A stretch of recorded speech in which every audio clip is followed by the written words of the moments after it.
Bom, boa noite a todos e a todas, a nossa aula. Vamos começar então a parte 3 da nossa aula sobre LDB. Lembrando que, infelizmente, eu tive que retirar alguns vídeos, né? Na verdade, eu nem tive que retirar alguns vídeos, eu nem coloquei alguns vídeos que a gente tinha preparado 2 ou 3 aulas. Eu estou refazendo, então regravei 2 aulas para a gente poder chegar na terceira, que foi daquele sábado que só a Amanda estava, mas o vídeo realmente estava muito ruim, ainda bem que vocês não entraram, foi menos doloroso para mim passar por isso, e vamos com tudo agora, tá bom? Vamos então retomando aqui, a partir da apostila, né, sobre a LDB. Eu fiz um apanhado geral nas 2 últimas aulas, fiz novamente a leitura dos trechos da lei com a explicação, e na última aula nós estávamos falando sobre incumbências, né? Ao que incumbe cada ente e cada elemento responsável pela educação no país. E aí nós vamos chegar no artigo 12 hoje.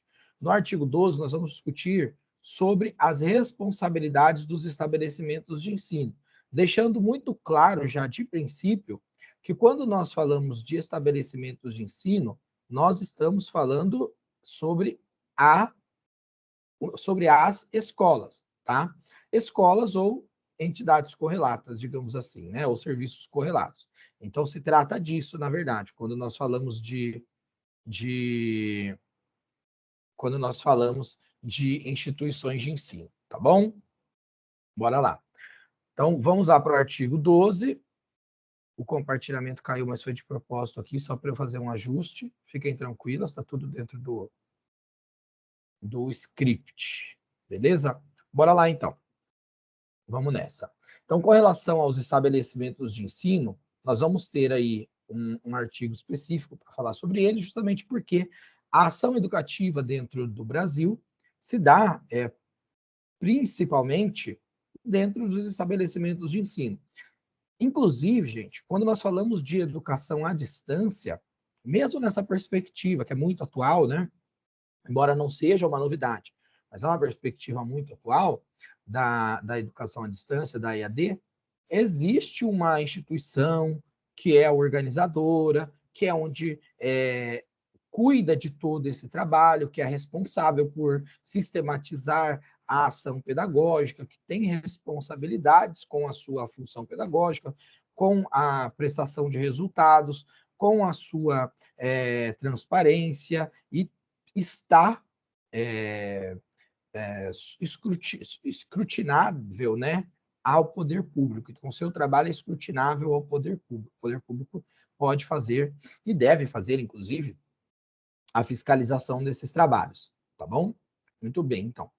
Então, nesse sentido, pelo artigo 12, os estabelecimentos de ensino, respeitadas as normas comuns e as do seu sistema de ensino, terão a incumbência de elaborar e executar sua proposta pedagógica. Isso aqui, ó, é para a escola pública e privada, tá? Independentemente, beleza? Da esfera de atuação. Então, tem que elaborar e executar a sua proposta pedagógica. Quando a gente fala de proposta pedagógica, gente, é sempre o PPP, tá bom? Projeto Político Pedagógico. E aí, eu quero abrir uma aspas aqui. Eu sei que a intenção não é aprofundar nesses termos, porque nós vamos falar depois sobre o PPP nos documentos que estão descritos no edital, mas é sempre importante a gente frisar, galera. O PPP ele é um documento muito importante para a realidade escolar. E é por isso, e não por outro motivo, que ele aparece no primeiro inciso do que diz respeito às responsabilidades do estabelecimento de ensino. Essa proposta pedagógica que será elaborada e executada, ela tem que ser feita a muitas mãos, então ela precisa ser trabalhada, ela precisa ser produzida, ela precisa ser discutida, dialogada, criada entre os agentes que trabalham efetivamente na educação, que são professores, o pessoal do apoio ao magistério, né, os cargos de suporte e apoio ao magistério, também os cargos de apoio, que é a parte operacional ali, e também da comunidade escolar, dos pais, e dos alunos. O projeto político-pedagógico ele precisa ser levado a sério. Nós verificamos atualmente que a maioria das escolas, gente, eu falo isso com uma tristeza muito grande, a maioria das escolas não dão bola para o projeto político-pedagógico. E assim, gente, antes, quando eu era mais inocente, digamos assim, inocente no sentido de naive, da palavra inglesa, do ser bobo mesmo, de acreditar nas coisas de maneira mais colorida, eu achava que era só incompetência mesmo.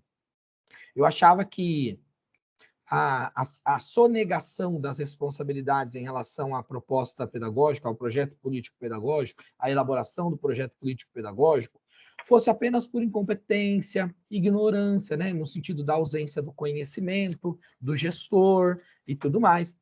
Mas hoje eu percebo que não é, tá? É uma ação plenamente consciente. É uma ação que vem direcionada dos gestores de educação em todos os âmbitos de esferas municipais do Brasil, salvo algumas exceções. Mas, em geral, a sonegação da construção da proposta pedagógica, justamente pela tua essência democrática, ela é uma orientação dos sistemas de ensino para que os gestores, principalmente aqueles que não são efetivos, omitam, escondam essa possibilidade. Porque o que acontece é o seguinte, galera, quando você constrói algo, é muito simples de entender. Quando você constrói algo, você quer usufruir daquilo. Você tem amor por aquilo. Você tem apreço por aquilo. Você se sente responsável por aquilo. Quando você simplesmente não tocou, você não construiu, você não partilhou, você não participou, aquilo não é importante para você. Você ignora solenemente. E, paralelo a isso, você é afogado, sufocado com um monte de outras demandas burocráticas que não permitem que um ser humano normal se interesse por isso, por algo que está tão distante da sua realidade, porque simplesmente você não partilhou da construção dele, tá? Então, gente, participar do projeto político-pedagógico na sua elaboração, cobrar do poder público que faça o seu papel, cobrar do gestor escolar, da diretora, do diretor, da equipe gestora, que possibilite os espaços e os tempos para a discussão desse projeto de maneira democrática e construir um projeto político-pedagógico que realmente reflita as demandas daquela localidade educacional, daquela localidade onde está aquele estabelecimento de ensino, aquela unidade escolar, é fundamental para que a gente possa trabalhar qualidade em educação. Porque senão, gente, nós viramos meros apertadores de parafusos. Nós viramos apenas executores de uma política que nós nem sabemos qual é. Como que eu executo uma política que eu desconheço a sua essência? Então eu vou lá e finjo que estou fazendo um planejamento, é isso? Eu finjo que eu estou atendendo dispositivos que estão ali na LDB, que eu vou pensando aleatoriamente. Isso não é educação, galera. Desculpem, isso não é educação. Isso é você tergiversar a educação, é você manipular a educação, é você disfarçar a educação. Isso é uma prática de ensino, mas não é educação. É uma prática laboral, prefiro assim até dizer, mas não é educação. Isso é fake, isso é falsear os sentidos que norteiam a nossa legislação educacional.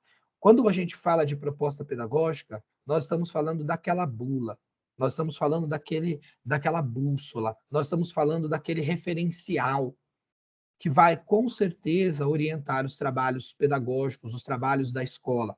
Claro que a escola não é só o pedagógico, mas a escola é prioritariamente o atendimento dentro da esfera pedagógica. E por isso, nós não podemos abrir mão da discussão do projeto político-pedagógico e da construção conjunta. E principalmente, de após esse documento ter sido criado, há muitas mãos, que ele esteja ali estampado, que ele esteja à disposição de todos, para que todos possam acompanhar, cobrar, buscar, atuar no sentido de favorecer a sua consecução e a sua execução plena. Então, não é à toa que está na LDB, e assim, eu quero que vocês estejam preparados para o concurso, é lógico que eu quero, mas eu quero que vocês saiam melhores daqui dessas aulas, porque senão vocês só precisariam decorar, né? E eu acho que não é essa a questão. Eu acho que nós temos que buscar uma formação que seja plena, de forma que você possa não só repetir algo, mas você possa se apropriar, construir um conhecimento, para que você possa levar para o resto da sua vida. Eu quero que vocês sejam aprovados nos concursos, mas eu quero mais do que isso. Quero que vocês sejam aprovados e aprovadas no concurso e quero que vocês sejam os melhores profissionais.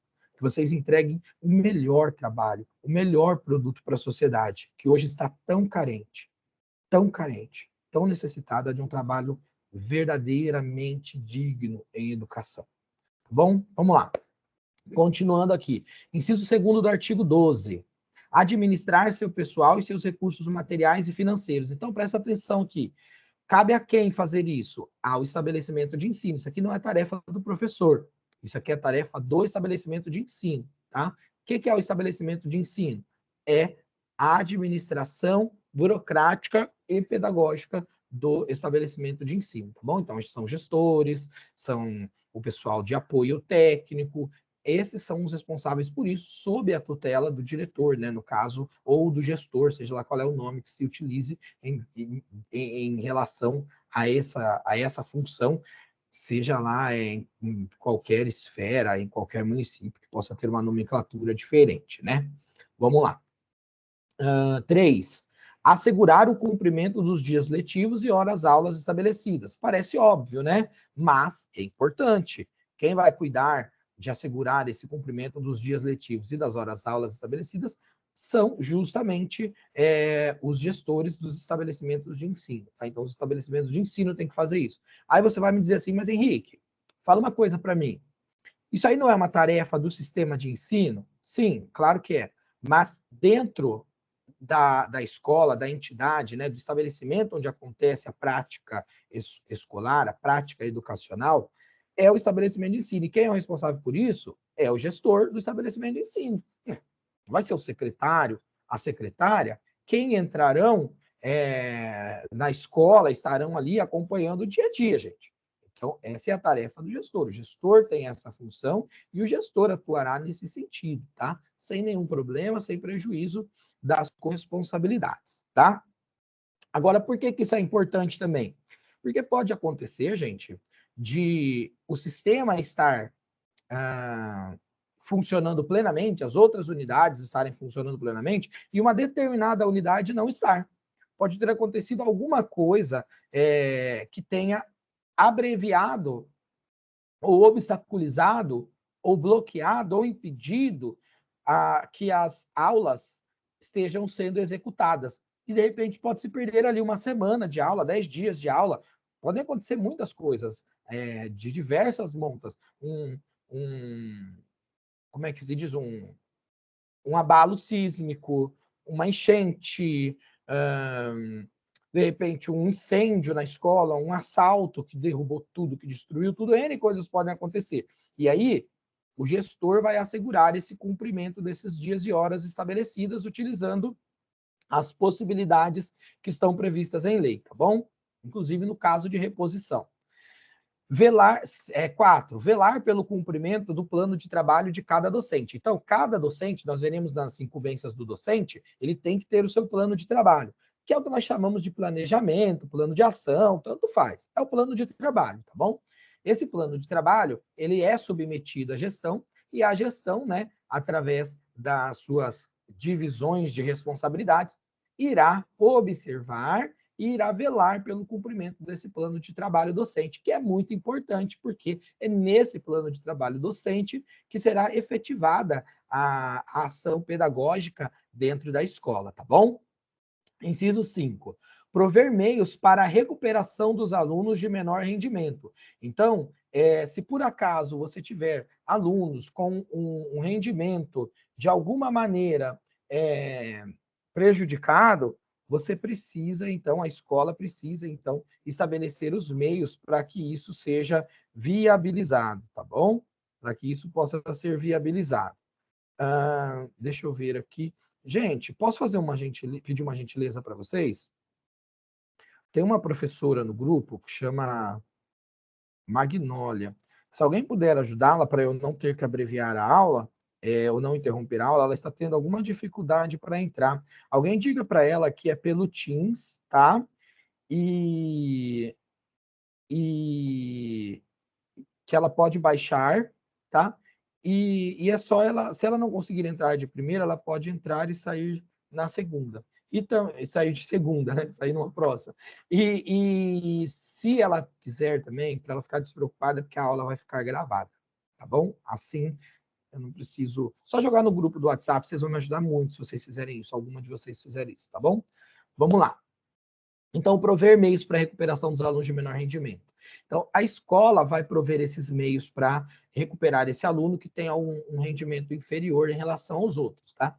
E ela faz isso como? Ela faz isso, primeiro, organizando os recursos humanos que ela já tem à sua disposição ali no ambiente escolar, mas também ela pode fazer isso requerendo esse profissional, esse professor, né, ao sistema de ensino, ao gestor do sistema de ensino, a secretaria ou diretoria de educação, tá bom? 6. Articular-se com as famílias e a comunidade, criando processos de integração da sociedade com a escola. Isso é muito importante, tá? E cada vez mais isso é importante, tá, gente? Porque quando nós falamos de participação da comunidade, não é só a comunidade ir em uma reunião ou a comunidade participar de uma festa, eventualmente. Não é isso. É a comunidade se sentir parte, de fato, da escola, integrante desse processo educacional. Claro que não será a comunidade que irá executar as tarefas pedagógicas, as tarefas relacionadas à docência. Não é disso que nós estamos falando. Nós estamos falando de articular responsabilidades e colaboração entre a família e a comunidade em diversas possibilidades que podem surgir de um diálogo e de uma abertura da escola para a comunidade. E cada dia mais nós estamos precisando disso. Cada dia mais nós estamos precisando que a comunidade enxergue o que acontece dentro da escola. Hoje em dia, além dos processos de inclusão que são fundamentais e importantes, nós também recebemos uma população muito mais carente de alguns pré-requisitos que não eram uma situação que ocorria anteriormente, não eram pré-requisitos que faltavam anteriormente. Então, hoje, nós temos uma família muito mais afastada da realidade dos alunos, que não participa da sua vida, inclusive dentro de casa, que terceiriza a telas a formação e a criação dos seus filhos fora do ambiente escolar. E isso vem trazendo grandes dificuldades e desafios para os professores. Hoje em dia, nós temos visto que as crianças têm dificuldade, inclusive, de reconhecer a autoridade na figura do professor, mas não no sentido da autoridade pelo autoritarismo, no sentido da autoridade pela figura de respeito e de referência. Então, é como se aquele adulto fosse qualquer um. E, na verdade, o problema é muito anterior, porque é como se realmente existisse no mundo a figura do qualquer um. É como se, possivelmente, algumas pessoas pudessem ser tidas como menos importantes, como menos adequadas, como menos respeitáveis. Entendem onde é que eu quero chegar? É como se, na sociedade, algumas pessoas fossem de menos valia, de menor importância, e que, portanto, pudessem ser tratadas com desprezo e com desdém, sem que tivessem sequer o direito de serem notadas. E isso não é uma coisa que começou hoje, a nossa sociedade atua assim. Só que hoje o professor, para os alunos, virou esta pessoa. Muitas vezes nós encontramos esse desafio dentro das escolas. As crianças não têm respeito pelos professores. E aí o professor se desespera e acaba apelando muitas vezes para estruturas autoritárias. Isso todos os professores estão sujeitos a passar. Então acaba tendo que gritar, castigar, e etc, etc, etc. Claro que há momentos em que isso será necessário. Por mais doloroso que seja assumir isso, há momentos que será necessário. Só que a escola não pode ser o espaço disso.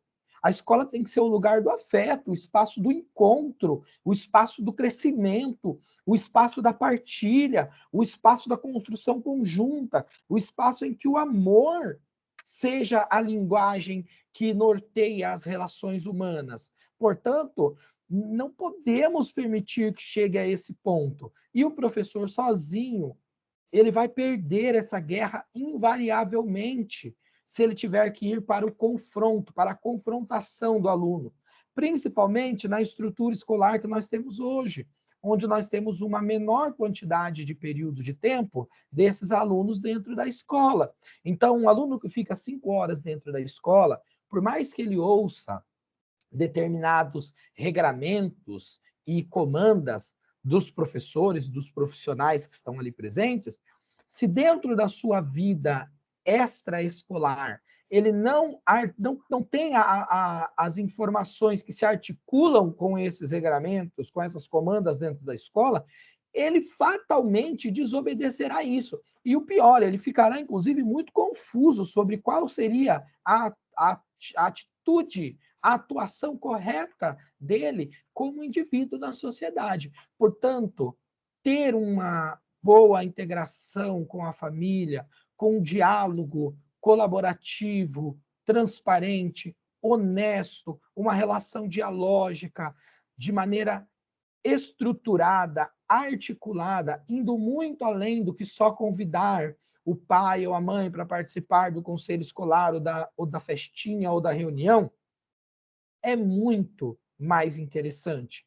É muito preferível que a gente tenha estratégias para trazer os pais para dentro da escola que viabilizem que não seja o único momento de contato entre docente e pai, tutor ou responsável, uma reunião onde a gente vá detonar, digamos assim, né, entre aspas, o comportamento do filho dele, dizer, olha, teu filho tem um péssimo comprometimento, ele não participa, ele não respeita. É muito ruim, ninguém quer ouvir isso. E eu não estou dizendo que a gente tenha que sonegar essa informação, isso jamais, mas é muito melhor a gente construir uma ponte para transpor o abismo do que simplesmente olhar para o abismo junto com outra pessoa que também não sabe como atravessá-lo. É muito comum que nós ouçamos dos pais a seguinte frase, para crianças de primeiro ano, tá, meus amores? Não estou falando de criança de terceiro ano do colegial, não, do antigo colegial, que eu já ensino médio, como eu estou velho. Enfim, não é do terceiro ano do médio. Eu estou falando de aluno do primeiro ano. O pai e a mãe chegar lá e falar assim, ai, professora, ai, professor, ai, diretor, eu não sei mais o que fazer. Pombas, se você, pai e mãe, não sabe o que fazer, lascou para a escola.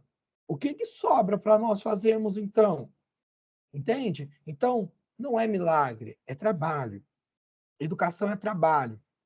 Educação não é promessa de político safado, não é promessa de gente desqualificada que quer falar sem entender como funciona de fato, e não é também esperança mítica ou mística ou baseada numa crença esotérica de que algo possa acontecer. Educação é trabalho. Trabalho, trabalho e trabalho. Trabalho duro, trabalho que erra, trabalho que tenta, trabalho que dá errado e trabalho que fatalmente, em algum momento, gerará bons frutos, porque ele é real. Ele parte do pressuposto da realidade, tá bom? Então, integrar sociedade com escola, como nós estamos vendo aqui no inciso 6º do artigo 12 da LDB, é fundamental para as entidades de ensino, para os estabelecimentos de ensino, para as entidades escolares. 7º, informar pai e mãe, conviventes ou não com seus filhos. Então, olha só que importante esse termo aqui, ó. Sejam os pais e mãe conviventes ou não com seus filhos, tá? A escola tem que informar, e se for o caso, os responsáveis legais sobre a frequência e rendimento dos alunos, bem como a execução da proposta pedagógica da escola. Então, olha lá. Cabe à escola informar o pai e a mãe em relação à frequência dos alunos, o pai, a mãe, o responsável, e também a proposta pedagógica. Viram só como é interessante isso aqui? Por que, que a proposta pedagógica da escola tem que ser apresentada para os responsáveis, para a comunidade? Simplesmente porque é um serviço público.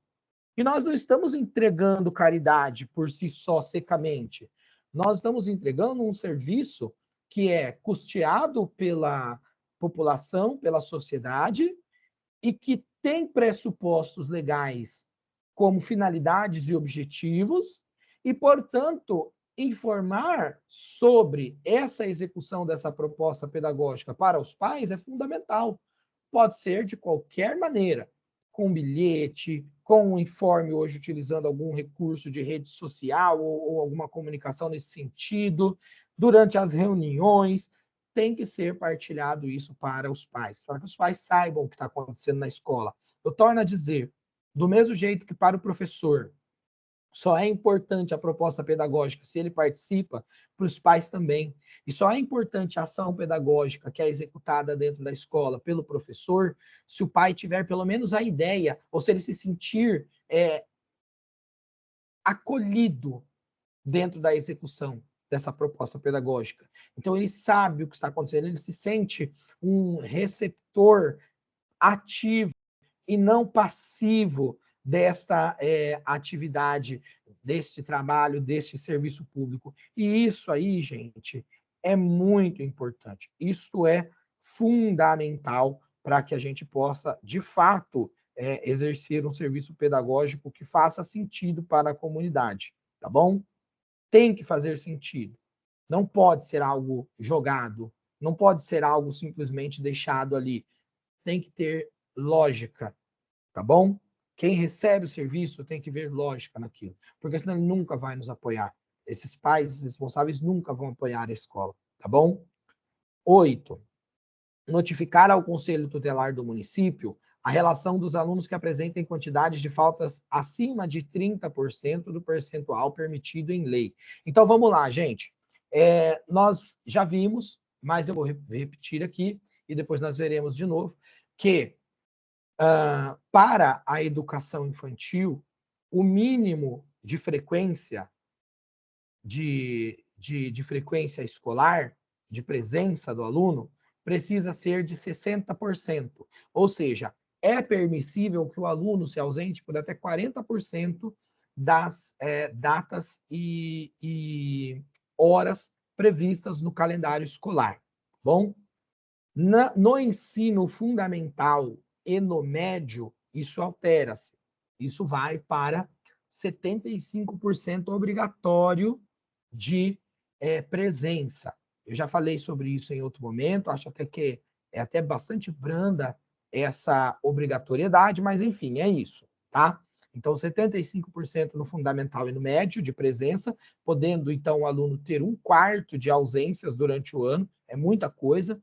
No ano letivo de 200 dias e de 1.000 horas, significam 250 horas que o aluno pode faltar, significam 50 dias que o aluno possa faltar. Não é pouca coisa, na verdade? É muita coisa, é bastante. Então, mas é o que a lei prevê e tudo mais, tá? É o que a LDB hoje prevê.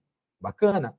Agora, significa que, então, a escola só deve se preocupar com esta questão quando o aluno atingir esses percentuais? Não, não. A escola precisa acompanhar a presença do aluno, a frequência do aluno, e quando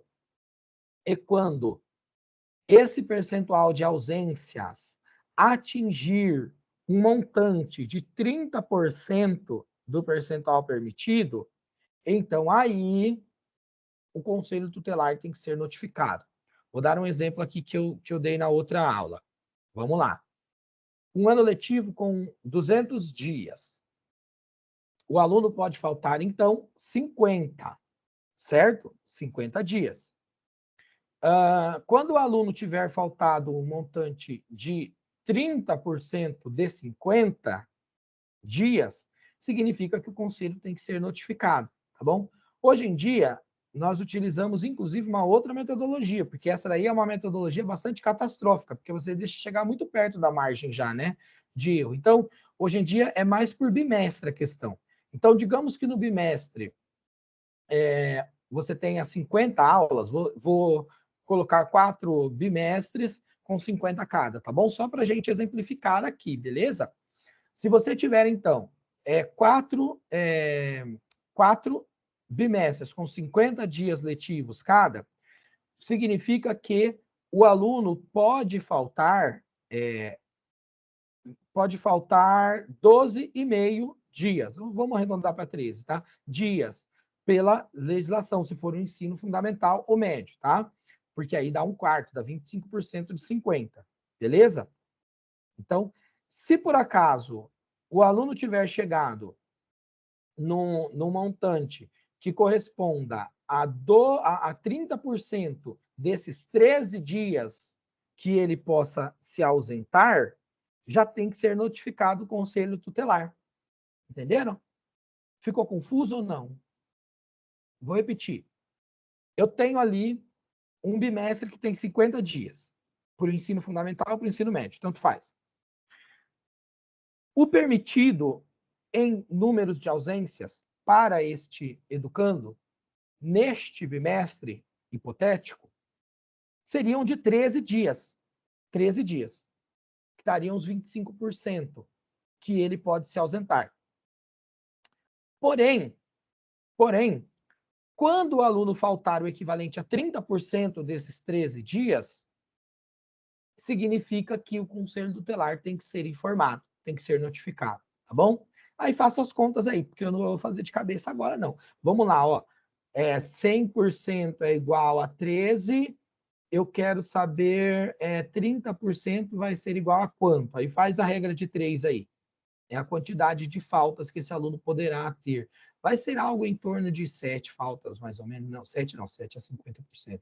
De 3 a 4 faltas, mais ou menos, né? Faltou 3, 4 faltas ali no bimestre, informado para o conselho tutelar, porque esse aluno está faltando. Então, a frequência é muito importante, tá? Bora lá. Inciso 9. Promover medidas de conscientização, de prevenção e de combate a todos os tipos de violência, especialmente a intimidação sistemática, que é o bullying, no âmbito das escolas. Isso é uma lei de 2018, atendendo a um clamor popular por conta de vários eventos de violência que tenham ocorrido nos últimos anos, infelizmente, por conta de uma percepção de normalidade da violência na sociedade, como se a violência fosse uma linguagem aceitável e permitida para que nós resolvamos os nossos problemas. Então, houve esse discurso, inclusive politicamente, no país, e isso repercutiu, como por óbvio, nas escolas, e nós tivemos algumas situações bastante graves, inclusive com assassinato de professores, de alunos, e é um tema muito pesado, muito complicado, e em alguns casos, os agentes desses crimes, dessas violências, foram pessoas que alegaram o bullying. Claro que não é só por conta do bullying, talvez, não sou eu o dono da verdade para dizer que era ou que não era, entendem? Mas, de fato, a convivência com violência, com intimidação, com ofensas, com depreciação da sua dignidade humana, trazem muitos problemas para o indivíduo. E podem, sim, como pode-se dizer que não, ocasionarem atitudes extremas, mas ainda que não resultem na prática em atitudes extremas, ou que isso signifique um número muito pequeno de eventos nesse sentido, não há como nós esquecermos que aqueles que sofrem com esse tipo de situação, de bullying, de violência, de diminuição, de negação da sua dignidade, ficam feridos e traumatizados pelo resto da vida. E são coisas que destroem a essência, a existência desses indivíduos, das pessoas que são sujeitas a isso. Por isso, a promoção de medidas de conscientização e de prevenção a todos os tipos de violência e de bullying nas escolas é uma adição extremamente necessária prevista na LDB como medida a ser tomada pela escola. E agora aqui é o segredinho. Lembrem-se da minha explicação e percebam que em algumas provas cairá isso aqui como se fosse uma incumbência do professor. Mas isso aqui é uma incumbência da escola. Tá bom? Certo? Vamos lá. Estabelecer ações destinadas, perdão, inciso 10º. Estabelecer ações destinadas a promover a cultura de paz nas escolas. Ô, pessoal, deixa eu falar uma coisa. Eu sei que não é muito da intenção de vocês, mas só para explicar. quando a gente fala dos incisos, a gente não fala 10º, tá? A gente fala 10. Eu estou falando por um vício de linguagem mesmo, mas o certo mesmo, né, no termo juridiquês, né, no juridiquês, é falar inciso 10. O parágrafo que a gente fala 10º, primeiro, segundo, terceiro, até o 10º. Depois a gente fala também normal, falar 11, 12, 13 e tal, entendeu? Só por uma curiosidade mesmo, tá? Vamos lá. Então, o inciso 10 do artigo 12. Estabelecer ações destinadas a promover a cultura de paz nas escolas, tá bom? Percebam que é a mesma legislação, tá? Então, justamente nesse sentido de buscar um ambiente favorável à paz nas escolas. Infelizmente, nós vemos hoje uma grande guerra dentro das escolas e isso é lamentável, mas é um fruto do nosso tempo, né? E que nós precisamos trabalhar para coibir isso através de uma prática de afeto, de acolhimento, de afetividade, de oportunização do belo, para que a linguagem do amor, da fraternidade, da empatia seja adotada nas escolas. Inciso 11. Promover ambiente escolar seguro, adotando estratégias de prevenção e enfrentamento ao uso de dependências de drogas. Também aqui é uma incumbência nova que provavelmente, tudo isso que é novo, torna a dizer, provavelmente é passível de cair nas nossas provas, tá bom? Então, promover um ambiente escolar seguro, adotando estratégias e prevenções de enfrentamento ao uso das dependências, ao uso ou dependência de drogas. Inclusive, também, nesse mesmo período, foi adicionado também um texto muito similar no que diz respeito ao ECA também, tá? Prevendo que esse trabalho de prevenção ao uso e dependência de drogas seja feito também em clubes, escolas e todos os grupamentos sociais que possam vir a congregar crianças, jovens e adolescentes e tudo mais. Vamos lá. 12, inciso 12. Instituir na forma de que trata o artigo 14 os conselhos escolares. Então, o artigo 14 da LDB vai tratar ali na frente, nós veremos, da gestão democrática. Então, a partir da legislação, da legislação que foi instituída em 2023, a Lei 14.644, nós veremos a nova formatação dos conselhos escolares, e os conselhos escolares são organizados originalmente dentro das unidades escolares, né? E aí cabe a esses estabelecimentos de ensino, dentro da lei que está prevista para ser criada oportunamente pelos entes federados, né? Pelos entes públicos, estados e municípios, as escolas têm que fazer essa organização e essa criação desses conselhos, tá? A instituição desses conselhos. Beleza? Finalizamos aqui, então, a parte da escola. Vamos para a parte dos docentes. Então, claro que a escola tem muitos outros profissionais, além dos docentes, né? Não é apenas de docentes que vive uma escola, claro, mas os docentes são a finalidade, são o que nós chamamos de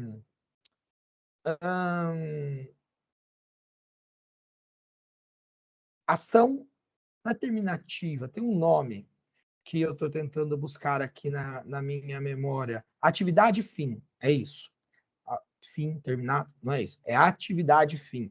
Então, a docência é a atividade fim de uma escola. Infelizmente, o ex não, que ele continua sendo, o golpista que governou o Brasil, Michel Temer, junto com o Congresso extremamente corrupto, aprovou a terceirização das atividades fins. Por isso que nós estamos vendo agora governos irresponsáveis e igualmente corruptos e incapazes promovendo a terceirização das escolas como um todo, inclusive com leilões grandes, amplos, como se fosse um aeroporto que eles estivessem leiloando, como se fosse uma estrada que eles estivessem leiloando, tá? Então, infelizmente, as atividades fins foram permitidas em terceirização para atender à ganância de empresários muito ricos e muito desonestos, que não entendem nada e não estão nem aí com a educação, porque essa é uma tarefa do Estado, oportunizar a educação dos moldes que nós conhecemos para a sociedade, de maneira democrática, transparente, que garanta o mínimo da qualidade, né? Então, infelizmente, é essa situação que nós estamos vivenciando atualmente, tá certo? Eu travei aí, não, né? Bom, eu estou olhando aqui no minha telinha aqui, só para não perder o fio da meada. Bora lá, então.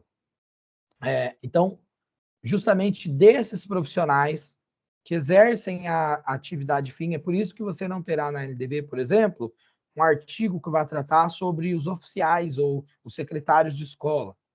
Entenderam? Percebam como é importante essa função? Por isso que ela tem um artigo próprio dentro da lei mais importante que regulamenta e que rege a educação no país. Então, vamos lá. Inciso 1 do artigo 13. Cabe, ou seja, incumbe aos professores, aos docentes, a participação da elaboração da proposta pedagógica do estabelecimento de ensino. Vejam aqui, ó, como as coisas fazem sentido. Se você for lá em cima e verificar no artigo 12, o primeiro inciso, qual é? Elaborar e executar a sua proposta pedagógica, como incumbência do estabelecimento de ensino. E quando nós descemos aqui e verificamos a incumbência do docente, é participar da elaboração da proposta pedagógica do estabelecimento de ensino, tá? Então, ele vai participar dessa elaboração para que isso seja executado.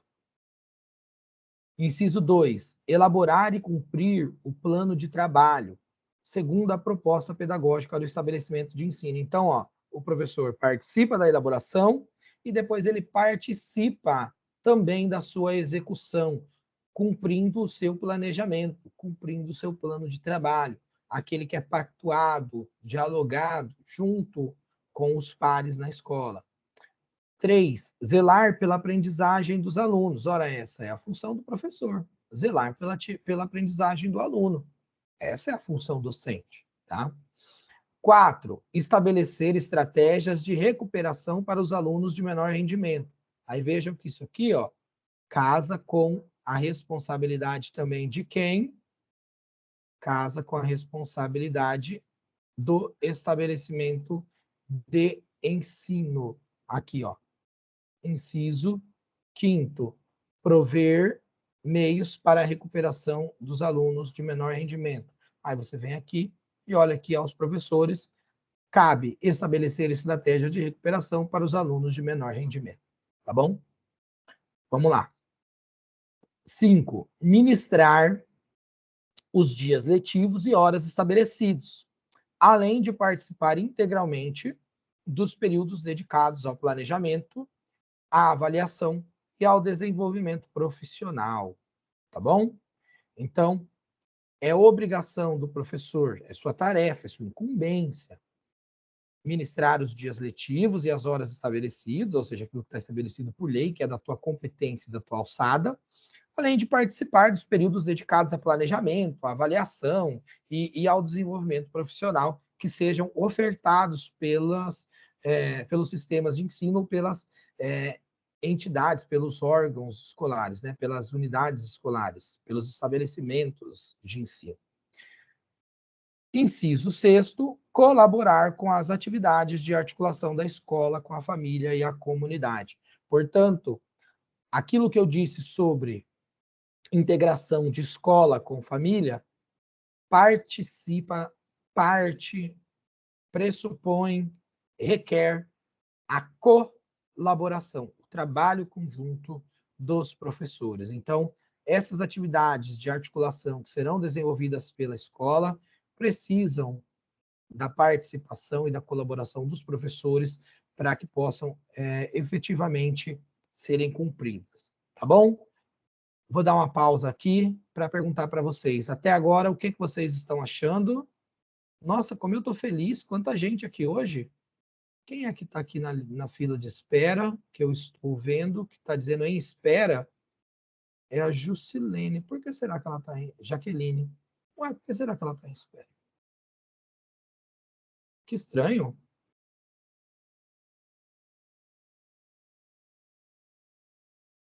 Não entendi. Vamos lá. Pessoal, vocês estão acompanhando?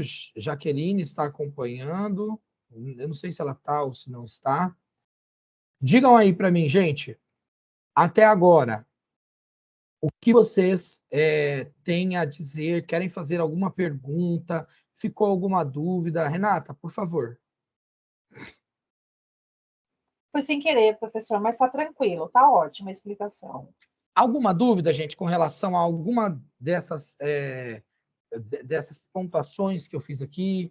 Alguém achou que não ficou claro algo que queira que seja novamente esclarecido? Posso seguir? Me deem só um ok aí para eu poder tocar o barco aqui, tá Pode bom? sim, Henrique, pode sim. Para mim tá tudo ok. Maravilha. Bora lá, então.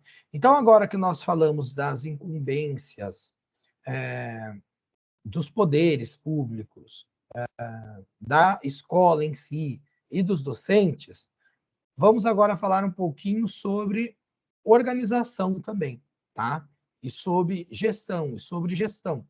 Então, no artigo 14 da LDB, nós vamos visualizar uma legislação toda novinha, cheirando a nova, que é de 2023, que é a Lei 14.644, trazendo um novo paradigma de gestão democrática para as escolas, tá bom? Vamos ver como versa o artigo 14. Lei dos respectivos estados e municípios e do Distrito Federal definirá as normas da gestão democrática do ensino público na educação básica, de acordo com as suas peculiaridades e conforme os seguintes princípios. Então, vamos lá. Primeira coisa aqui.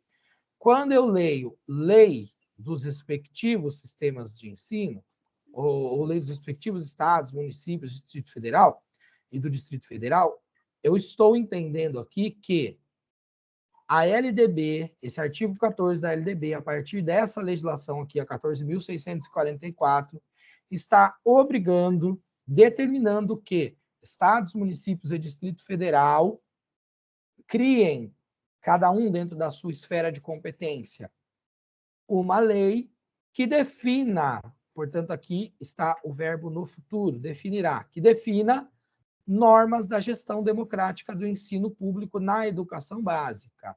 Então, ensino público na educação básica. Por quê? Porque o ensino superior tem as suas normas próprias, tá bom? Que também estão aqui regradas na LDB, mas que nós não vamos nos deter sobre as mesmas, porque não cai nas nossas provas, não cairá, porque não pertence à nossa esfera de atuação, então isso não cai, tá?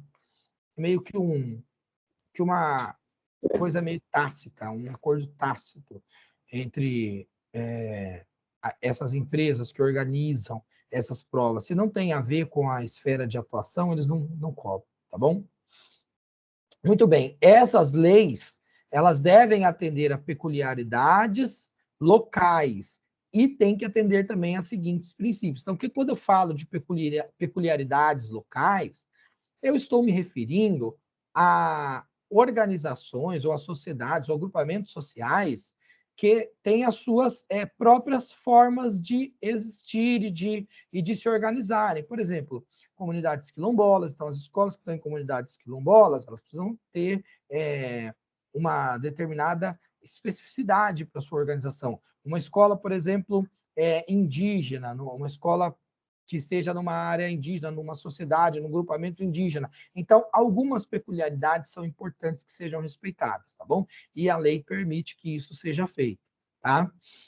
Inciso primeiro aqui, para demonstrar quais são os princípios dessa gestão democrática. Primeiro, trata-se da participação dos profissionais da educação na elaboração do projeto político-pedagógico da escola. Então, vamos lá. Toda vez está acontecendo isso aqui nesse negócio. Vamos lá. Eu não posso dizer que uma escola tem uma gestão democrática se o seu PPP não é construído, elaborado pelos profissionais que atuam dentro desse estabelecimento de ensino. Simples assim. Ah, mas quem fez foi o meu coordenador, quem fez foi a minha diretora. Errado. Eles podem fazer a organização, a sistematização daquilo que foi discutido, está tudo certo.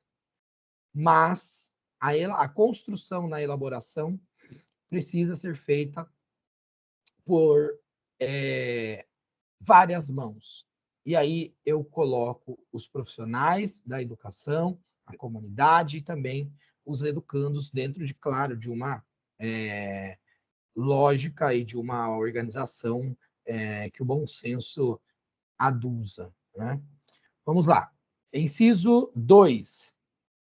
Participação da comunidade escolar e local, presta atenção, comunidade escolar, ou seja, a comunidade que possui relacionamento direto com a escola, pais de alunos, etc., responsáveis de alunos e tudo mais, professores, funcionários, colaboradores eventuais da escola que possam existir, pessoas que de alguma maneira possam ter atividades que sejam executadas dentro da escola, até mesmo em caráter voluntário e tudo mais. Mas também a comunidade local, inclusive aquelas pessoas que não têm nenhum tipo de ligação direta com a escola, não tem um filho estudando lá, por exemplo.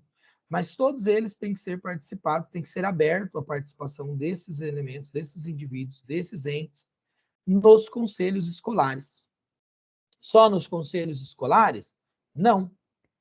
Também nos fóruns dos conselhos escolares. Ou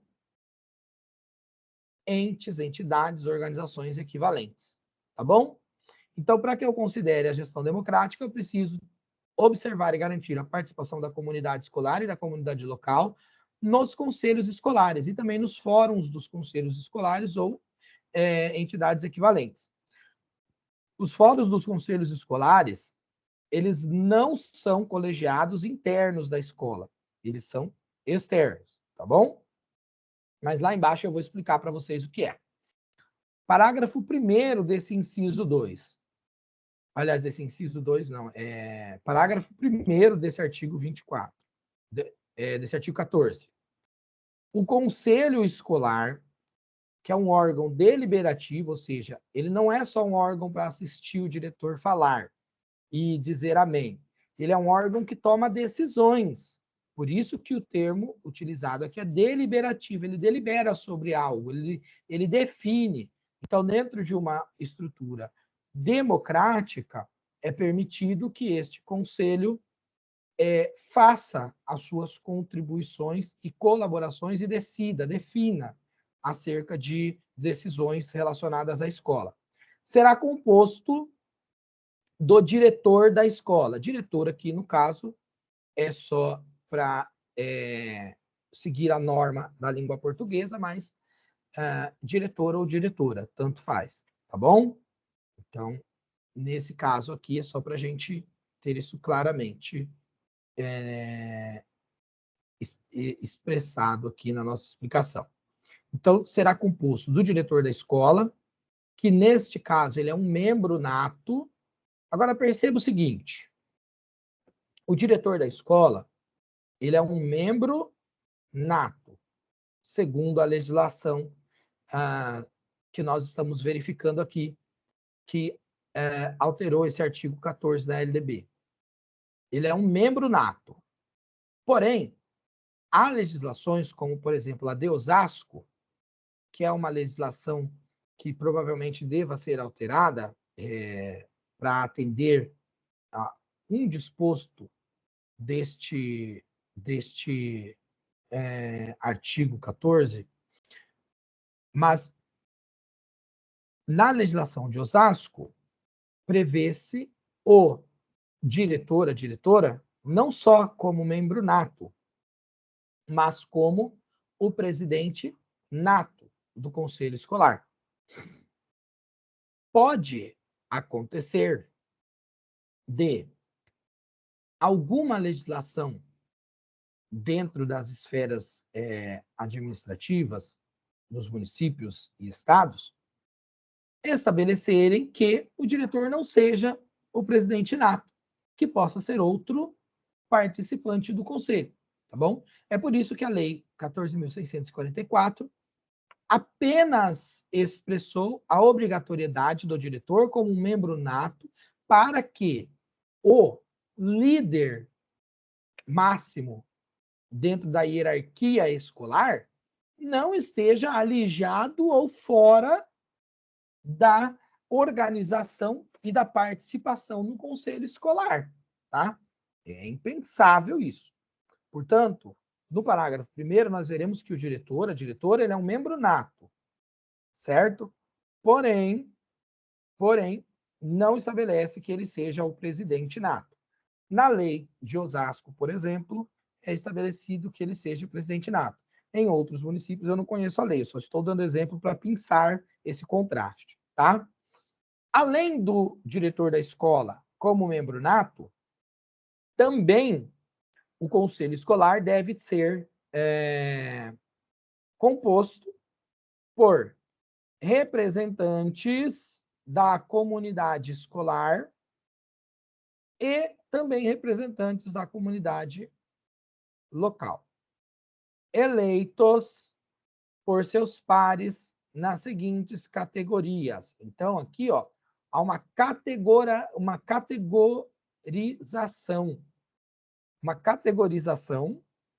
tá? Uma palavra difícil, por que eu fui inventar de falar isso? Uma categorização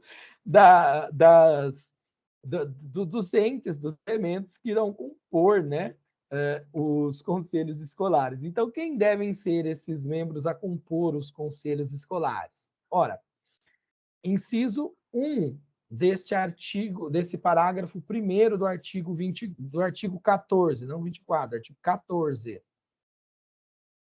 Os professores, orientadores educacionais, supervisores e administradores escolares, tá? Então, estes podem participar e comporem os conselhos escolares. Vamos lá. Há escolas que não possuem orientadores e nem nenhuma atividade correlata. Então, claro que não será previsto, nesse caso, a participação desse profissional. Se ele não existe, não vai precisar ser representado. Há escolas que não possuem supervisores locais dentro da própria escola. Pode acontecer de haver alguma estrutura que você tenha supervisor escolar dentro da entidade escolar. Nós conhecemos a figura do supervisor de ensino, que ele é um profissional que presta serviço de assessoramento e suporte à docência, mas dentro da esfera da secretaria ou da diretoria de ensino, né, do gestor de ensino, do gestor do sistema de ensino.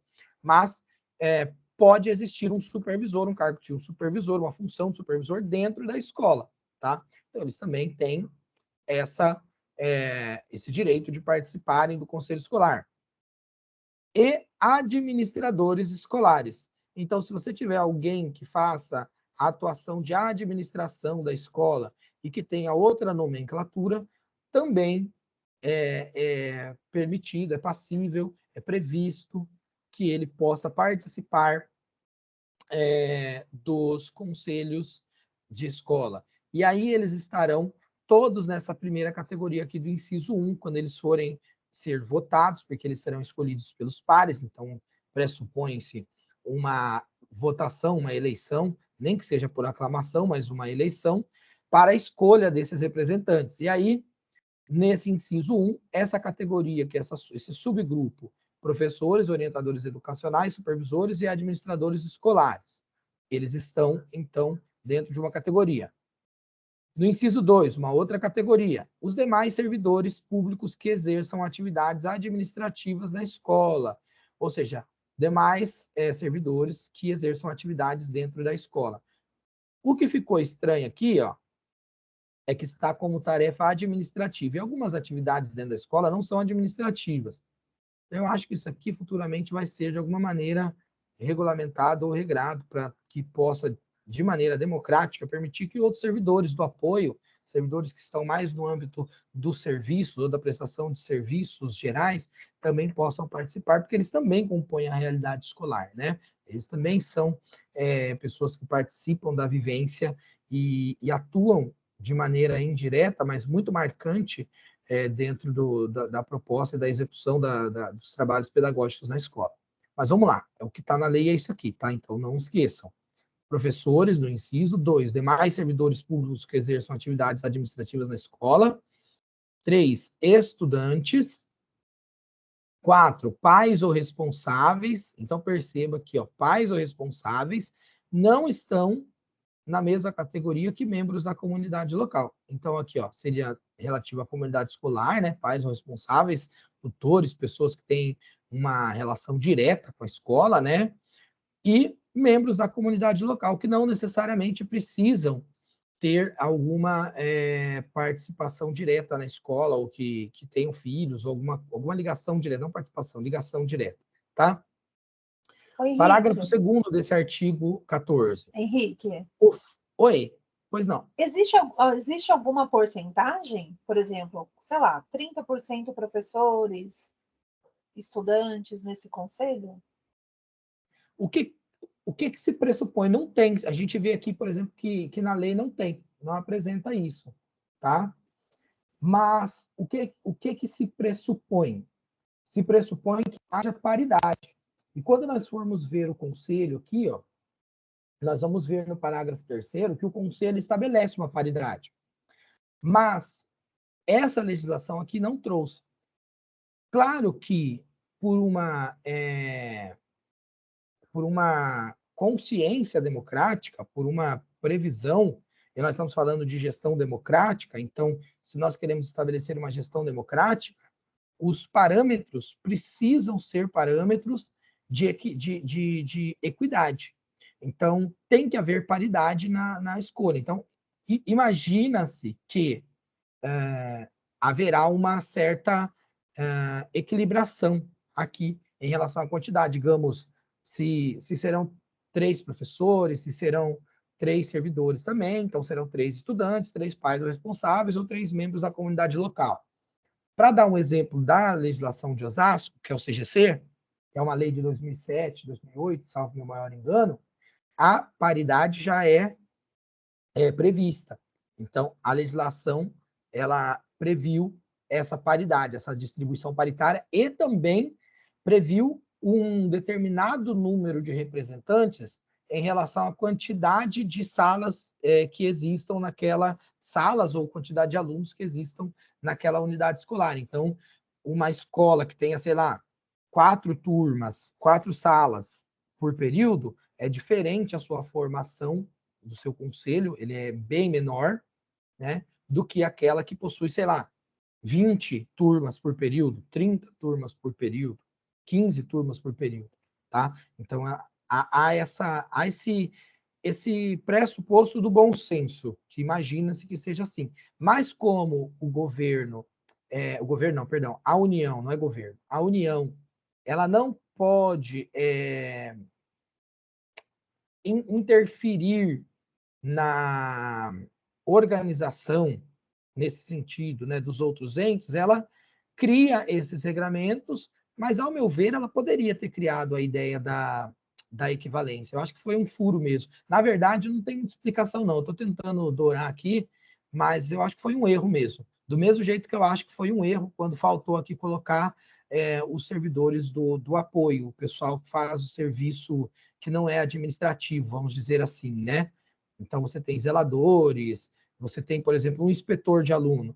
Um inspetor de aluno não é um serviço administrativo, não é uma tarefa administrativa, mas ele lida diretamente com o educando, ele trata diretamente com o educando. Então, é importante que ele tivesse previsto aqui.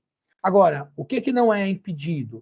O que não é vedado, né? Nós utilizamos o termo defeso, que significa proibido. O que não é defeso, o que não é proibido que o legislador faça no município ou nos estados. Não é proibido que ele crie essa categoria adicional. Ele não pode negligenciar nenhuma dessas que aqui estão expressas.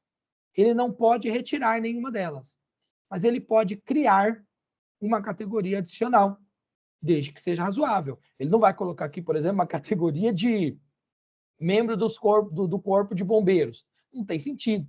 Agora, se tiver razoabilidade, que é um dos princípios que doutrinam a criação de leis no Brasil, então, se tiver razoabilidade, passa a ser legal. E aí o ente pode criar, primeiro, a inserção de outros atores como participantes, como partícipes desses conselhos, bem como também pode estabelecer os critérios de paridade, tá bom? E em havendo uma legislação que não atenda esses critérios de equivalência, de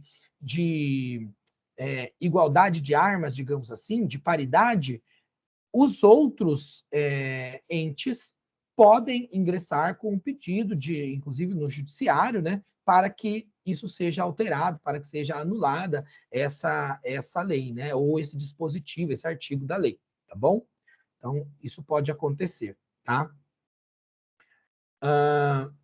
No que diz respeito aqui, ó, eu respondi? Ficou claro? Sim, sim, ficou claro. Tá bom, então. Obrigado, viu? Vamos voltar aqui, ó. Parágrafo 2º. O Fórum dos Conselhos Escolares, então aqui, ó, presta atenção nesse aqui. Fórum dos Conselhos Escolares. O que é um fórum? O que é o Fórum dos Conselhos Escolares? É como se fosse um conselho dos conselhos. Entendeu? Para exemplificar, eu vou ler aqui, tá? Para a gente guardar a forma como está escrita, mas é o conselhão dos conselhos. Então, você tem os conselhos que têm a sua função local, dentro do estabelecimento de ensino. Mas, fora do estabelecimento de ensino, essa organização ficava muito a cargo do gestor do sistema de ensino. Então, algumas decisões, algumas situações que surgiam da atuação desses conselhos interna corporis ali dentro da escola, gerava demandas que precisavam ser deliberadas ou definidas fora dali. E acabava estourando na mão do responsável delegado pelo gestor público do sistema de ensino, pelo gestor do sistema de ensino. E aí não se tornava uma coisa democrática, não era tão legal, né? Porque se fosse algo que tivesse, por exemplo, contestando alguma coisa relacionada ao sistema de ensino mesmo, ficaria ao critério dele uma decisão que diria respeito ao interesse dele. Então não é democrático, né? É só falsamente democrático, ou não totalmente democrático, é só parcialmente democrático.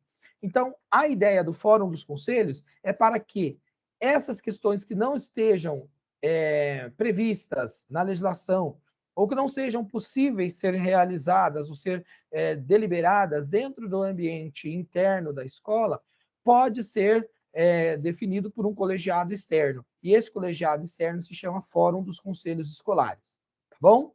Então, o que é o Fórum dos Conselhos Escolares? É um colegiado de caráter deliberativo também, então ele também decide, ele define, que tem como finalidades, primeiro, fortalecimento dos conselhos escolares de sua circunscrição, ou seja, se é um estado, é o fórum estadual, então é a circunscrição estadual.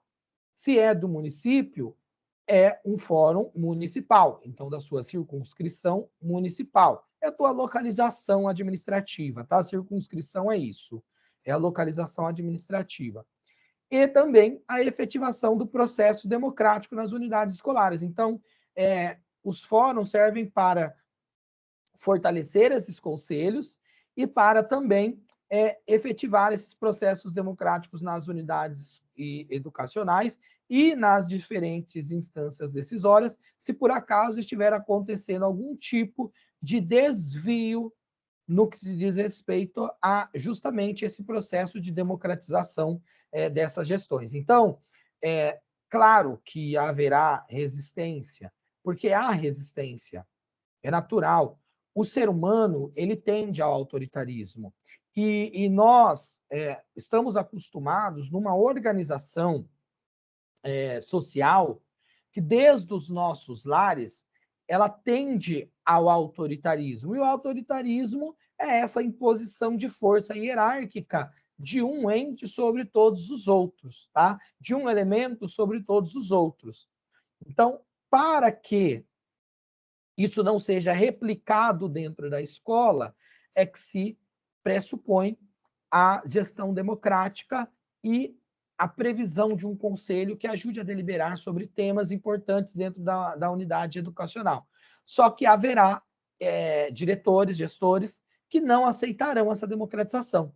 Antes ficava a critério de um órgão externo dentro do sistema de ensino, do gestor do sistema de ensino, fazer essa decisão. Agora não, com a previsão dos fóruns dos conselhos escolares, essas questões podem ser discutidas no âmbito do fórum dos conselhos escolares. E aí muda-se de figura, porque você tem vários entes trabalhando em prol da democratização, da gestão democrática, e que não passaram pano para atitudes antidemocráticas e que estejam cerceando efetivamente a participação das pessoas dentro das decisões, dentro dos âmbitos decisórios das unidades escolares, tá bom?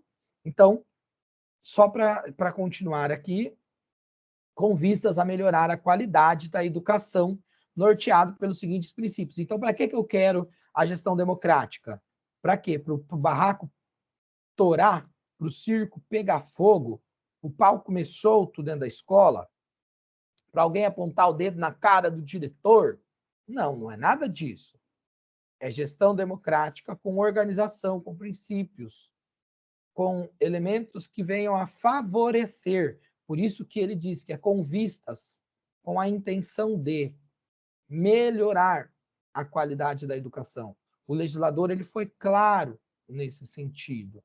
Portanto, a intenção da gestão democrática não é confundir, não é criar baderna, é ao contrário, é melhorar a qualidade da educação pública, porque nós acreditamos, enquanto sociedade, que a democratização viabiliza a possibilidade da escolha por melhores alternativas, ou das escolhas por melhores alternativas.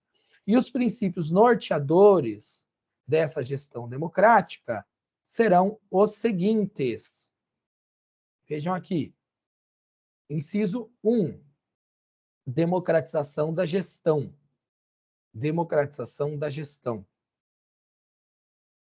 A gestão não pode ser autoritária. A gestão não pode ser unitária. A gestão não pode ser centralizadora.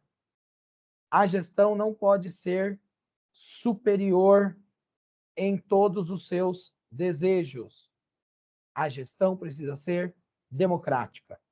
Embora você tenha a figura de um líder que tem funções muito bem estabelecidas pela lei ou pelas legislações locais, que ele tenha pressupostos legais que ele tenha que seguir, a gestão precisa ser partilhada entre aqueles que vivenciam a realidade escolar.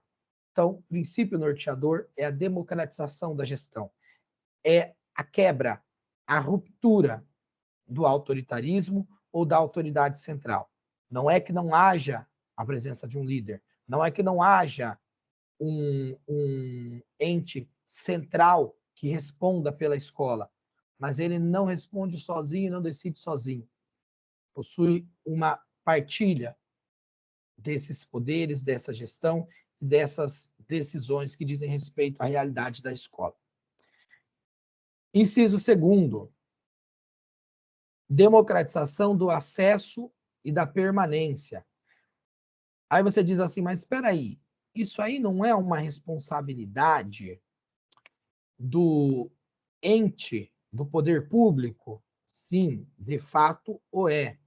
Mas, dentro da escola, a partir das ações da gestão escolar, essa democratização desse acesso e essa permanência desse aluno pode ser favorecida por ações muito práticas e que não digam respeito, muitas vezes, tão necessariamente a ações de entes externos do sistema de ensino, mas podem ser coisas muito simples que podem ser feitas dentro da escola. Então, por conta disso, para garantir esse princípio de democratização e de acesso à permanência, é que se busca justamente a criação da democratização da gestão escolar. Vamos lá. Inciso terceiro, qualidade social da educação. Então, o que se propõe, o que se prevê, o que se espera, não só a qualidade técnica da educação, mas a sua qualidade social da educação. A qualidade de uma educação que sirva de maneira adequada e competente à sociedade. Gente, prestem muita atenção. Eu não estou enchendo linguiça quando eu fico rebruscando sobre isso. Porque esses termos, essas terminologias precisam estar muito amadurecidos no entendimento e na compreensão de vocês. Porque na hora que eles colocam isso na prova, eles mudam palavras. Então, vocês precisam ter ideia exatamente do que é. Porque quando você for confrontado com um substantivo ou um adjetivo que não corresponda à realidade, ou um verbo que não corresponda à realidade do texto da lei, o teu cérebro te apontará o erro. Você vai bater o olho e vai parecer que tem um neon ali mostrando, ó. Não, não é aquilo. Então, por exemplo, aqui, se tiver escrito qualidade técnica da educação, qualidade formal da educação, qualidade total da educação, você vai saber que não. Nós estamos falando de qualidade social, que é a qualidade que está relacionada às relações e ao desenvolvimento da sociedade onde esta educação está inserida. Tá bom?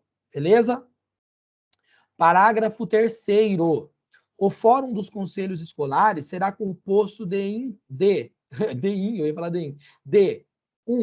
2 representantes do órgão responsável pelo sistema de ensino e 2 representantes de cada conselho escolar da circunscrição da atuação do Fórum dos Conselhos Escolares. O que significa isso?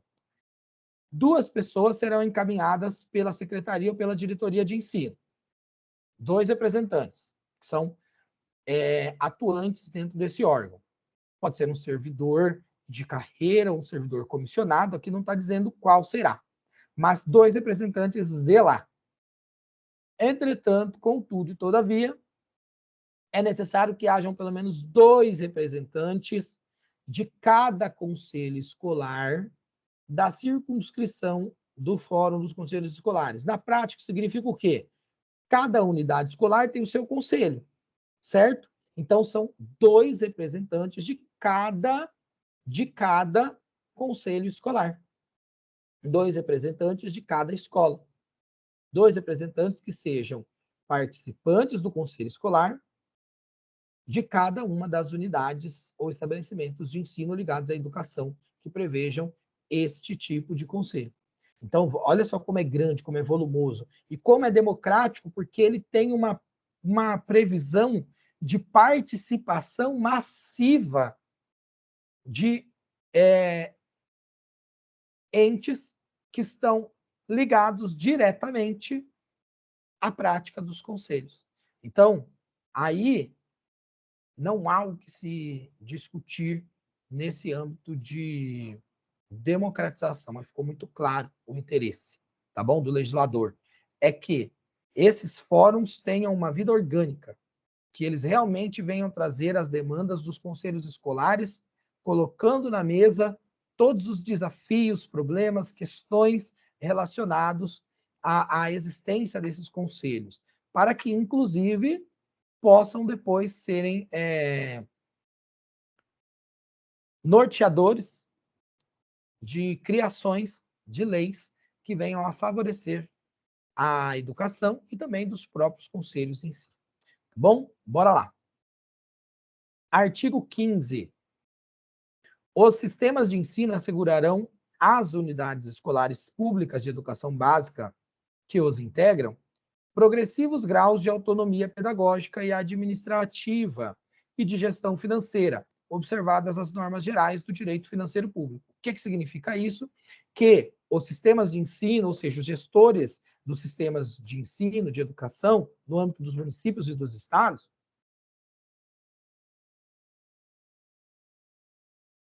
devem instituir por legislação, evidentemente, ou por normativas próprias, formas para que essas unidades escolares, essas escolas mesmo, né, essas unidades escolares, possam ter uma autonomia nas decisões pedagógicas e também na sua forma de administração, e também uma autonomia da sua gestão financeira. Claro que para haver gestão financeira precisa haver recursos, né? Então, o que o legislador espera disso? Espera que a centralização não seja o foco ou o cerne do trabalho do sistema de ensino, que ele permita que, para que justamente toda essa relação e toda essa construção coletiva no âmbito das unidades possa ser refletida em ações práticas. Então, portanto, a gestão administrativa e pedagógica deve ser feita dentro das unidades, inclusive com a gestão de recursos financeiros. Isso é uma realidade hoje? Não, muito pouca, tá? É claro que isso não significa que dentro de uma escola o diretor ou mesmo o conselho vai demitir pessoas, vai contratar pessoas aleatoriamente, não é isso.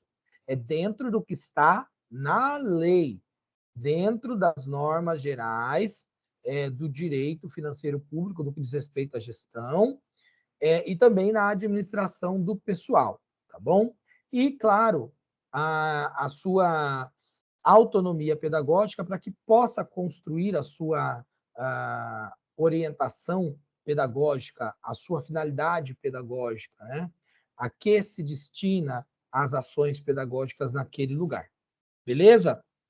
Vamos lá. Até aqui tudo bem, galera? Tranquilo? Vamos para o artigo 16. Só para ler também, tá? Eu poderia até pular isso aqui, mas é só para a gente verificar que no Sistema Federal de Ensino são compreendidos como órgãos ou instituições relativas a essa esfera do poder público. Aquelas instituições de ensino mantidas pela União, as instituições de ensino superior, de educação superior, que são mantidas pela iniciativa privada, mas como são de ensino superior, são de regulação e de gestão do sistema de ensino, participam do sistema de ensino, embora elas tenham a sua autonomia administrativa, a sua autonomia da gestão das suas organizações, mas é relativo, existe uma certa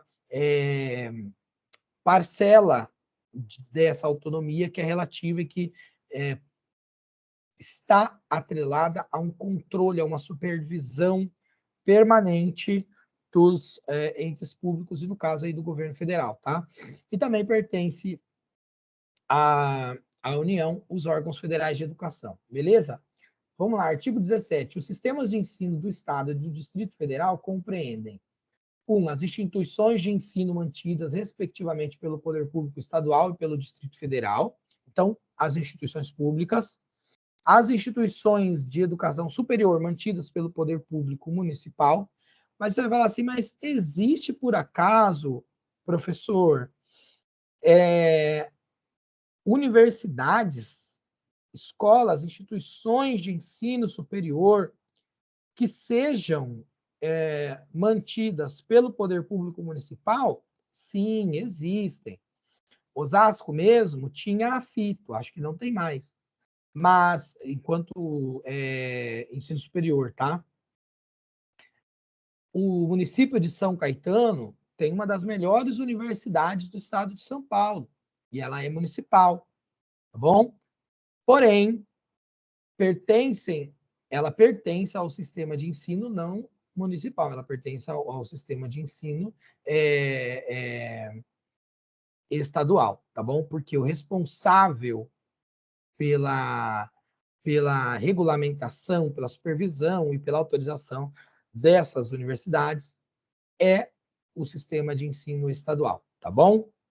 O município pode manter, aqui ó, mantidas, ele pode manter, mas ela compreende o sistema de ensino estadual, ou no caso, se fosse lá em Brasília, né, do Distrito Federal. Tá bom? Ficou claro isso aqui? Qualquer dúvida, depois manda aí no chat, tá? Ou levantei a mãozinha que eu dou uma olhada aqui. Tá bom? 3. As instituições de ensino fundamental e médio criadas e mantidas pela iniciativa privada. Então, aquelas instituições de ensino fundamental e médio que foram criadas ou que sejam criadas pela iniciativa privada também compõem o sistema estadual de ensino. Tá bom? 4. Os órgãos de educação estaduais e do Distrito Federal, respectivamente. Então, todos aqueles órgãos que são de competência e de responsabilidade do Distrito Federal ou dos estados também compõem os sistemas de ensino estaduais ou do Distrito Federal. Parágrafo único. No Distrito Federal, as instituições de educação infantil, criadas e mantidas pela iniciativa privada, integram o seu sistema de ensino. Isso aqui é matéria de concurso. Presta atenção nisto aqui. Quando você for questionado, por exemplo, numa prova a respeito dessas composições dos sistemas de ensino, você vai estudar e você vai se lembrar dessa nossa aula e você vai falar assim, olha, tudo que tem a ver com ensino superior que não seja federal compete, é atraído para a competência do sistema estadual de ensino. Mas a educação infantil não é, porque a educação infantil ela vai ser atraída para a competência da municipalidade. Então, quem que fica para o sistema estadual de ensino fundamental, né, naquilo que for abrangido e que for acolhido pelo sistema estadual de ensino fundamental, geralmente será o ensino fundamental dos anos finais, mas também terá, como eu já disse, por conta de alguns municípios que não conseguem atender a demanda do ensino fundamental dos anos iniciais, então também essas escolas ou instituições que estejam ofertando esse serviço que pertençam à gestão estadual, né? E aí você vai falar assim, beleza, encerrou, é isso aí, tá bom? Só que o Distrito Federal, ele é estado e município ao mesmo tempo, digamos assim. Ele não é isso, tá? Eu só estou exemplificando, pelo amor de Deus. É só para você entender o que é o Distrito Federal. O Distrito Federal, ele é uma organização sui generis do poder público. Então, ele não é nem estado e não é município. Ele é o quê? Ele é o Distrito Federal. O nome está dizendo aí. Ele é aquela organização, aquele órgão, aquele ente do poder público que está situado onde está centralizado o poder central no país, centralizado, central. Enfim, o executivo, o judiciário e o legislativo em termos federais, tá? Então, no Distrito Federal, a competência da educação infantil também pertence ao Distrito Federal. Então, o Distrito Federal, ele sozinho, ele compreende a obrigação do ensino fundamental, do ensino médio, do ensino fundamental, tanto nos anos finais quanto nos anos iniciais, e também da educação infantil. Tá bom? Beleza? Vamos lá. Parágrafo único, que é o do Distrito Federal, concluído aqui nessa explicação. Se quiserem anotar, anotem aí. Distrito Federal, condição sui generis da estrutura administrativa nacional. Tá bom? Vamos lá. Artigo 18. É por isso que, desculpa, voltando ainda, é por isso que o Distrito Federal ele não tem municípios, tá? Ele tem o que é chamado de cidades satélites, que são microestruturas de organização locais, mas que respondem ao governo central do Distrito Federal, tá? É por isso que o governador do Distrito Federal, ele é quem governa toda aquela região ali, tá? O Distrito Federal e as cidades satélites. Vamos lá. Artigo 18. Os sistemas municipais de ensino compreendem o quê? As instituições do ensino fundamental, médio e da educação infantil que sejam mantidas pelo poder municipal, porque pode acontecer de alguns municípios terem a capacidade financeira de atuarem no ensino médio também.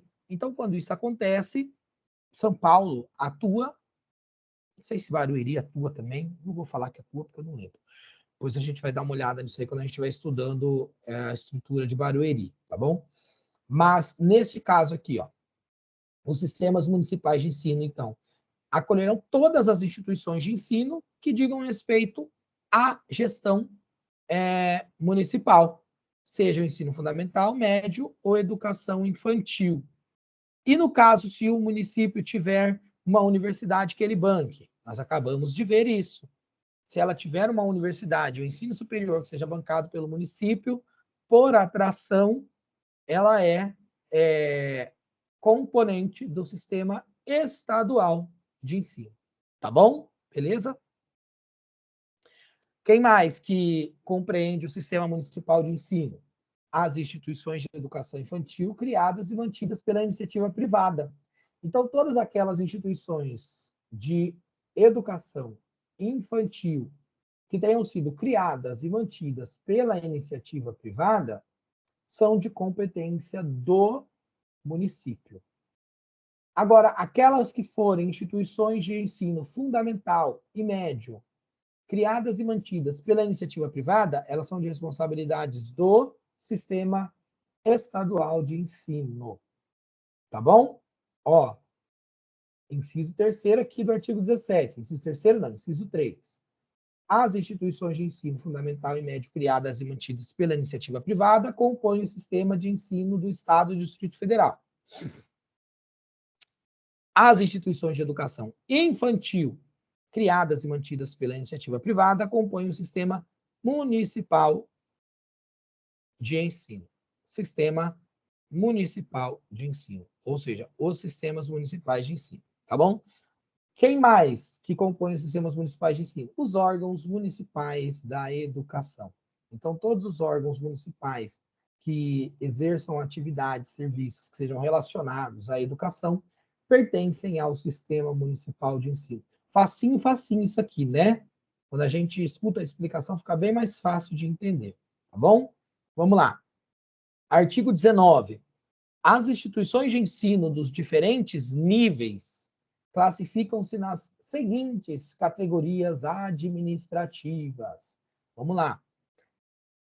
Nós podemos ter instituições de ensino que se classifiquem dentro da categoria pública, que são aquelas que são criadas ou que são incorporadas, que são mantidas e administradas pelo poder público. Vamos lá. Criadas é fácil, né? O poder público vai lá e cria uma instituição de ensino. Incorporada é quando o poder público vai e incorpora, seja uma escola ou uma instituição de ensino que tenha nascido originalmente no setor privado, mas que tem uma relevância muito grande para a sociedade e que pode colaborar com a coisa pública, então ela é incorporada pelo poder público, seja por uma ação ativa, ou seja, ação ativa significa que o Estado tem um interesse, né? O ente público tem interesse de ir lá e incorporar aquele serviço. Então, ele faz os ditames legais para incorporar aquilo. Ou então, por interesse dessa própria entidade, de vir a incorporar a esfera pública, passar a ser gerenciada pela esfera pública. Geralmente, isso acontece por questões financeiras, tá? Então, essa incorporação ela é prevista. Então, você pode pegar um ente que tenha sido privado e que passa a compor a esfera pública, passa a ser absorvido pela esfera pública, tá bom? E também aquelas que são mantidas e administradas pelo poder público, beleza? Mantida e administrada. 2, as instituições de ensino podem ser também privadas, ou seja, aquelas que são mantidas ou administradas por pessoas físicas ou jurídicas do direito privado, de direito privado. Então, tanto por pessoas físicas, tem um dono, ou por pessoas jurídicas de direito privado, e que são responsáveis, grupos empresariais que são responsáveis por aquela instituição de ensino. Ou então, elas também podem ser comunitárias. O que são comunitárias? Comunitárias são aquelas instituições de ensino que são construídas, criadas, organizadas, geradas por um grupo social qualquer, tá? Um grupo social que não seja um grupo empresarial, no sentido de interesse financeiro, tá bom? Parágrafo 1º. As instituições de ensino a que se referem os incisos 2 e 3 do caput desse artigo podem qualificar-se como, qualificar-se aqui é no caso de classificação, tá? Como confessionais, atendidas à orientação confessional e à ideologia específicas. O que significa isso, confessional? Você pode ter uma entidade comunitária ou uma entidade privada que não seja confessional, que não atenda a nenhuma ideologia específica ou credo específico, seja somente por uma questão de organização de interesse das partes mesmo, no caso da privada, o interesse financeiro, no caso da comunitária, do atendimento da comunidade. Vou dar um exemplo. Uma creche comunitária, por exemplo. Uma creche comunitária, ela não precisa necessariamente ser pública, não precisa necessariamente também ser privada, no sentido de estar sendo administrada por uma pessoa física ou por uma pessoa jurídica do direito privado. Não, pessoas físicas ou jurídicas do direito privado. Ela é organizada por um grupo que vê na sua existência uma finalidade importante para a comunidade, tá? E aí ela pode ser confessional ou não. Confessional é aquela que expressa um credo. O que é uma escola confessional?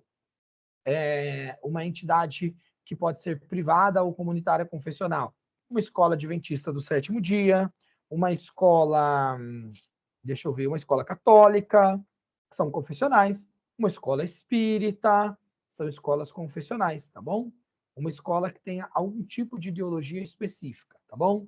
Ou que tenha alguma orientação de credo, tá? Que professe alguma fé, por isso que o nome é confessional, tá bom? Parágrafo 2º. As instituições de ensino a que se referem os incisos 2 e 3 do caput desse artigo podem ser certificadas como filantrópicas na forma da lei. O que é filantrópica? É que não tem fins lucrativos.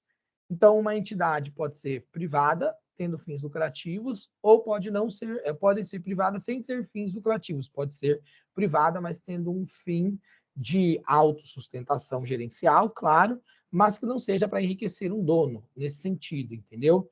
A sua ideia é favorecer a filantropia, é aquilo que favorece a terceiros, a outras pessoas necessitadas, entendeu? A outras pessoas que precisam. Da mesma forma, as comunitárias também podem ser igualmente certificadas dessa maneira, tá bom? Vamos lá. Título 4. Vamos para o título 4 e a gente dá uma encerrada hoje, tá? Eu vou ler um pouquinho aqui, dar uma apresentada para vocês, basicamente aqui, e depois a gente encerra para a gente continuar na próxima, tá bom? Vamos lá. Aqui é tranquilo, porque é um tema que nós já compreendemos bastante, que nós já conhecemos, tá? Então, nós vamos entender um pouquinho da previsão da LDB, quais são os níveis de ensino que existem no Brasil e quais são essas modalidades de educação e de ensino que existem no Brasil. Basicamente isso. Falando de nível, quem que nós temos? A educação básica, né? E a educação superior. Vamos lá, vamos ler aqui a lei. Da composição dos níveis escolares, ou como é composto, como são compostos os níveis escolares. Artigo 21. A educação escolar compõe-se de educação básica e de ensino superior. Pronto. Fim de papo. Fecha a apostila, vamos embora. Não, tô brincando. Mas é isso, não tem muito segredo com relação a isso, tá? Quando a gente fala de nível de ensino, nós estamos falando de nível da educação, né? De nível que compõe a educação, nós estamos falando de nível básico e de nível superior. A educação básica, que ela é formada pela educação infantil, ensino fundamental e ensino médio. Simples assim, tá? Para quem não conhece a educação, pode ser um pouco mais complicado. Para quem não é da educação, pode ser um pouco mais complicado. Mas para nós que somos nativos dessa realidade, não tem nenhum segredo em relação a isso, né? Em relação à divisão dos níveis da educação, tá bom? Vamos lá. Eita.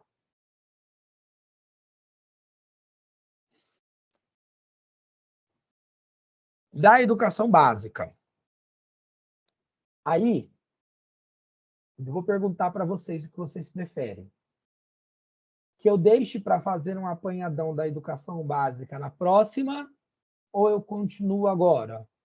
Lembrando que educação básica é o que se compreende do ensino da educação infantil, do ensino fundamental e do ensino médio. Tá bom? E é isso. O que vocês acham, meninas? Mando bala agora e tento chegar até 9h30, ou deixo vocês darem uma descansada e a gente começa da próxima, falando sobre a educação básica, do artigo 22 em diante. Eu prefiro deixar para a próxima aula. Quem mais, gente? Eu também, Henrique, prefiro para a próxima aula. Deveria ter um jeito de fazer um chat aqui, mas não tem. Meninas, Dani, Renata, Mona Lisa, Jaqueline, Amanda. Também, próxima aula.